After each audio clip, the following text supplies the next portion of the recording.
বন্ধুরা, আজকে নতুন একটা ভিডিও নিয়ে আসলাম। গত মাসে একবার বাড়িতে আসছিলাম। তো বাড়িতে আসার পরে সে সময় তরমুজ বিক্রি করার মতো হয়নি। এরপরে আমরা যারা শহরে থাকি সবাই তো বলতে পারবেন যে তরমুজের দাম কেমন ছিল। তরমুজ কিনে খাওয়ার মতো কলিজা এখনও হয়নি মনে হয়, বিশেষ করে আমার। কারণ এলাকায় যে তরমুজের যে দাম,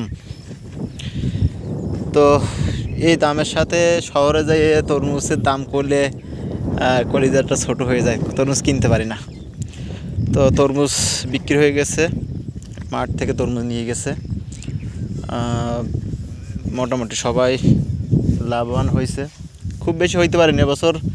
প্রচুর মানুষ তরমুজ লাগাইছে। তো তরমুজ লাগানোর পরে বিক্রি করার একটা ব্যাপার থাকে, বাইরে থেকে কাস্টমার আসি নিয়ে জন্য বিক্রি করতে পারেনি সেভাবে। তারপর যা পাইছে মোটামুটি আলহামদুলিল্লাহ। এরপরও আমরা যারা শহরে থাকি, শহরে যে ছোটো ছোটো তরমুজগুলো বিক্রি হয়, এগুলো একটা চাই 150, 200, 300। তো এটা দেখলে আর কি মানে হাসি পায়। একটু দেখেন, মাঠ ছাড়ে দিয়ে গেছে আরও আগে, এই যেগুলো বলে ক্যাটমাল, মানে কি বলবো, মাঠের পরে মাঠ, মনে হচ্ছে কি উট পাখিতে ডিম পাড়ে রাখছে। কে কার তরমুজ খাবে, কে কার তরমুজ খায়? তরমুজের কি দাম আছে যে মানুষ তরমুজ খাবে? অথবা তরমুজ খাওয়ার কি স্বাদ আছে যে মানুষ তরমুজ খাবে? যে আমি একটু তরমুজ খাই, অথবা ইচ্ছা করে তরমুজ খাবে? কার তরমুজ কে খাবে? যেখানে যে জিনিসের ফলন আছে, যেখানে যে জিনিস পাওয়া যায়, ওখানে ওই জিনিসের কদর থাকে না। তো সত্যি সেটাই। আপনার এ ধরনের একটা তরমুজ এই যে পড়ে আছে, এগুলো খাওয়ার কেউ বাস্তবে নাই। বড় বড় তরমুজ বাড়িতে পড়ে আছে, সেগুলো খাওয়ার লোক নাই। আর তরমুজ কে খাবে? এখানে একটা আছে, আমি একটু দেখাই। এই যে কার তরমুজ কে খায়? তো এভাবে মাঠের পর মাঠ, এদিকটা যায় একটু, মাঠের পরে মাঠ পড়ে আছে, কার তরমুজ কে খাবে?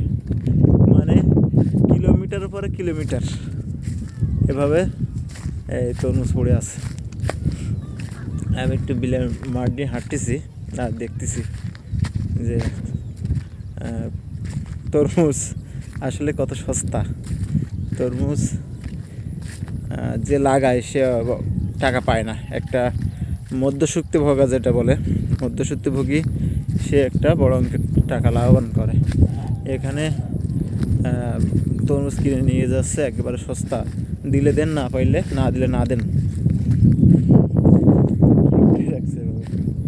এভাবে নষ্ট হচ্ছে।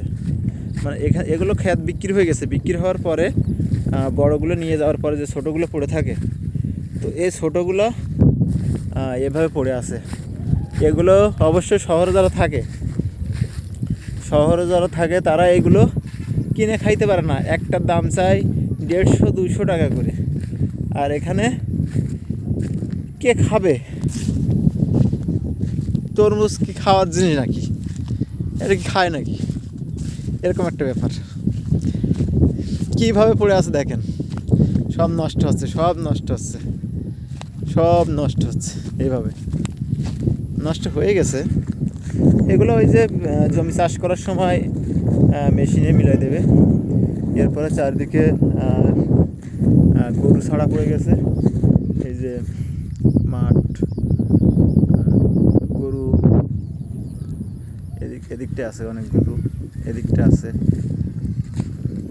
গরু এদিকটা আছে, গরু ছাড়া পড়ে গেছে। গরুতে পারলে খাবে, আর না হলে মাঠের সাথে মিশে যাবে, পরে চাষ দিয়ে দেবে এটার উপরে। তো বন্ধুরা, আজকে এ পর্যন্ত। এই মেসেজটা দেওয়ার জন্য ভিডিওটা আসলেই যে কৃষক চাষ করে এত কষ্ট এই তরমুজ চাষ করতে, এটা যদি নিজের চোখে না দেখা যায় তাহলে বিশ্বাস হবে না যে তরমুজ চাষ করা কতটা কষ্ট। জমি ধান কাটার পর থেকে নাড়া কাটা, এরপর চাষ করা, এরপরে এই বিভিন্নভাবে এই সার বিষ বিভিন্নভাবে দিয়ে দিয়ে দিয়ে দিয়ে মানে একটা সন্তানকে যেভাবে লালন পালন করে, ঠিক এই তরমুজও ওইভাবে লালন পালন করতে হয়। তো এরপরে যদি দাম না পাওয়া যায় তখন আসলে কষ্টটা কষ্টই পরিণত হয়। তো বন্ধুরা, আজকে এ পর্যন্ত। সবাই ভালো থাকবেন আর আমার চ্যানেলটা একটু সাবস্ক্রাইব করে দেবেন। সবাইকে ধন্যবাদ।